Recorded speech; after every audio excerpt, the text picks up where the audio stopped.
مثلا حضرت ایوب علیہ السلام پر جو صحیفہ نازل ہوا اس کا نام سفر ایوب تھا،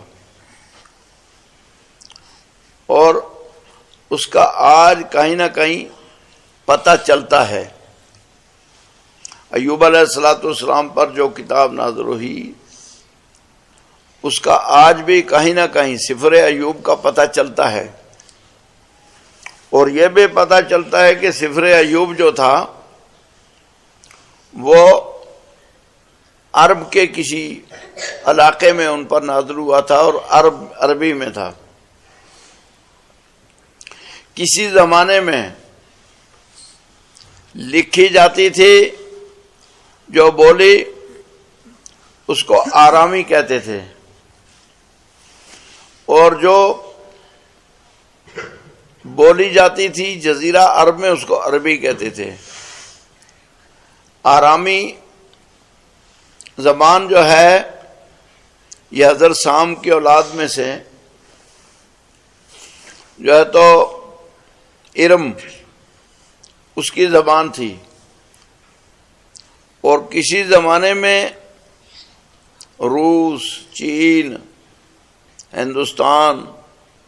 تمام دنیا میں آرامی بولی لکھی جاتی تھی۔ ہندوستان کی جو دو بڑی جنگیں ہوئی ہیں یہاں، اور جو ایک جنگ ان کے ہاں بڑی مشہور جنگ ہے جس میں کتنے ہی لوگ قتل ہوئے، لاکھوں در لاکھوں لوگ مارے گئے، اور کتنے قلعے تباہ ہوئے۔ دو بڑی طاقتور قومیں تھیں جن کی آپس میں جنگ ہوئی، ایک قوم جو ہے کورو تھی اور دوسرے پانڈو تھی۔ ان کے درمیان میں دو بڑی جنگیں ہوئیں جس کو مہا بھارت کی جنگ کہتے ہیں۔ سب سے بڑی جنگ مہا بڑی، پورے بھارت میں، پورے جہاں جہاں تک ہندوستان تھا، سری لنکا سے لے کر، ملایا سے لے کر، انڈونیشیا سے لے کر افغانستان تک،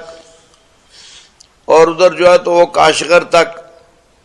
جتنا بھی بڑا ہندوستان تھا سارے ہندوستان میں وہ جنگ پھیل گئی تھی۔ اسی لیے اس کو مہا بھارت کی جنگ کہا جاتا ہے۔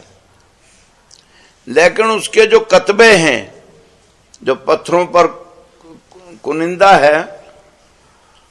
ہے جو پتھروں پر کرید کر پتھروں پر جو لکھا گیا ہے، وہ اس کے جو کتبے نکل رہے ہیں وہ آرامی رسم الخط میں نکل رہے ہیں، جس سے یہ معلوم ہوا کہ وہ لوگ ارم سے تعلق رکھتے